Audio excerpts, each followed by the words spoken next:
안녕하세요. 크리스천 영성학교 은연하신 목사입니다. 오늘은 불행을 끊어내지 않으면 지옥으로 이어진다 라는 제목을 한번 생각해 보도록 하겠습니다. 일전에 인터넷 뉴스의 기획기사가 눈에 띄었어요. 제목은 간병살인 154인의 고백이었습니다. 그래서 그중 한 대목을 제가 읽어드릴게요. 어떤 젊은 남자가 담담한 어조로 자신의 인생을 털어놓았다. 어린 딸은 뇌병변으로 태어나 1급 장애자로 살아가고 있다. 14년 동안 수많은 재활치료를 찾아다니고 여러 차례 수술을 한 끝에 구부림에 겨우 걸을 수 있게 되었다고 한다. 아버지가 젊은 시절 술과 노름으로 가정을 내팽개쳐서 홀로 어렵사리 자녀들을 키워냈지만 인생의 황혼에 접어든 어머니는 뇌졸중에 걸려 쓰러졌다. 그래서 직장을 그만두고 대수변을 받아내는 어머니의 병수발을 들어야 했다. 그러나 그게 끝이 아니었다. 아내가 유방한 3기라는 청천벽력 같은 소리가 들려왔다. 아내는 더 이상 살기를 포기했다. 10개월 동안 간병을 하면서 생각을 돌이키려고 했지만 아내는 결국 자살을 택했다. 이 기사를 읽으면서 저는 마음이 짠했습니다. 이 중년 남자는 이 땅에서 지옥을 경험하며 살고 있었죠. 그러면서 문득 한 달 전에 영성학교를 찾아온 중년 부부가 떠올랐어요. 늙스그리한 중년 부부는 중증 자폐증으로 인생을 학대하고 있는 20대 아들을 데리고 왔어요. 이 청년은 자신의 불행한 인생에 극도의 분노가 가득 차 있었어요. 그래서 소리를 지르고 물어뜯고 소란을 피웠죠. 그래서 그 부부 중 한 명은 24시간 붙어 있어야 했습니다. 그래서 아버지의 발동은 아들에게 물려 상처투성이었죠. 남편은 택배업을 한다고 했는데 하루 종일 강도 높은 노동에 시달리다 집에 돌아오면 아들을 돌보다가 뜬 눈으로 새다가 새벽에 일찍 일을 나가는 일이 허다하다고 하였습니다. 제가 영성학교를 열고 나서 찾아온 사람들은 수도 없었지만 죄다 이렇게 인생 극장을 경험하고 있는 사람들이었고 그들의 사연은 눈물 없이 들을 수 없는 내용이 대부분이었습니다. 뜬금없이 제가 이런 얘기를 주저주저 늘어놓는 이유는 이렇게 눈물의 인생 막장의 드라마를 써내려가는 이들에게 과연 해결책이 있냐는 것이죠. 대부분의 사람들은 그동안 모아놓은 돈은 물론 살고 있는 집을 담보로 대출을 얻고 사채를 얻어서라도 병원비를 대가면서 해결책을 찾으려고 발버둥을 칠 것입니다. 그러나 시간이 지나면 자신이 할 수 있는 게 별로 없다는 것을 깨닫고 손이 풀리죠. 이들이 자신이 맞닥뜨린 암울한 운명을 받아들이는 데는 그리 오랜 시간이 걸리지 않아요.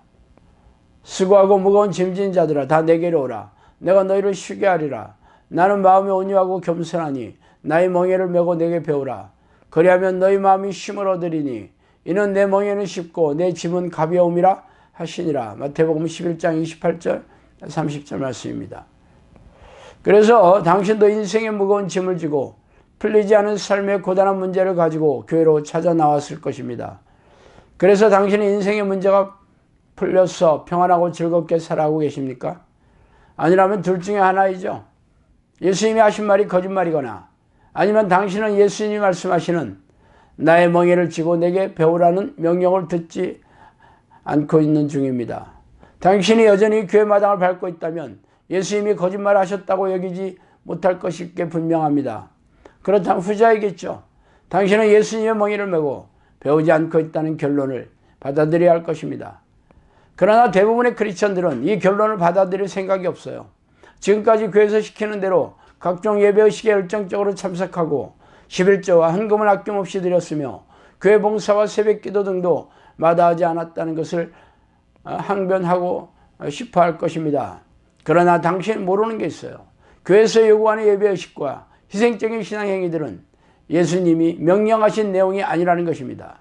그런 행위들은 교회 지도자가 강요하는 내용에 불과해요. 성경 어디에 그런 내용이 예수님이 하신 명령이라고 기록되어 있습니다. 그렇다고 제가 자꾸만 우리네 교회에서 요구하는 예배의식과 희생적인 신앙행위들이 비성경적이라고 잘못되었다고 말하는 게 아니에요. 예수님이 성경에서 명령한 하나님의 뜻을 지켜 행하고 나서 교회에서 요구하는 행위들은 취사 선택하라는 말이에요. 예수님께서 나의 멍에를 메고 배우라고 하셨지 교회 지도자들이 교회 관행으로 내려오는 종교의식과 교회 조직을 지탱하기 위한 자원봉사를 해야 한다고 하지 않으셨기 때문입니다. 다시 처음에 주제로 들어가 봅시다. 그동안 저를 찾아온 사람들은 대부분 중증 정신질환과 고질병, 원인할 수 없는 불치병을 비롯해서 세상에서 해결할 수 없는 문제를 가진 사람들이 대부분이었습니다. 제가 인터넷의 칼럼과 유튜브에 어떤 문제를 가진 사람이라도 관계없이 찾아오라고 말해왔기 때문이죠. 찾아온 이들에게 제가 권유하는 것은 성령이 내주하는 기도 훈련을 하라는 것뿐이에요. 성령이 내주하는 기도의 내용은 쉬지 않고 전심으로 하나님의 이름을 부르는 기도의 습관을 들이는 것을 골자로 하고 있습니다. 그러나 적지 않은 사람들, 저의 권유를 거절하고 총총걸음으로 사라졌습니다. 왜 그런지 아세요? 기도하기 싫어서예요. 물론 제가 요구하는 기도 방식은 우리네 교회에서 시행하는 기도의 방식은 아니죠. 그러나 성경에 있는 것이고 성경의 위인들이 해왔던 기도입니다. 우리네 교회에서는 기도 훈련이라는 것조차 없죠. 새벽 기도에 나와서 자신의 탐욕을 채우는 기도 내용으로 겨우 1, 20분 기도하는 것에 칭찬하고 박수 쳐주고 있으니 기가 막힌 일입니다.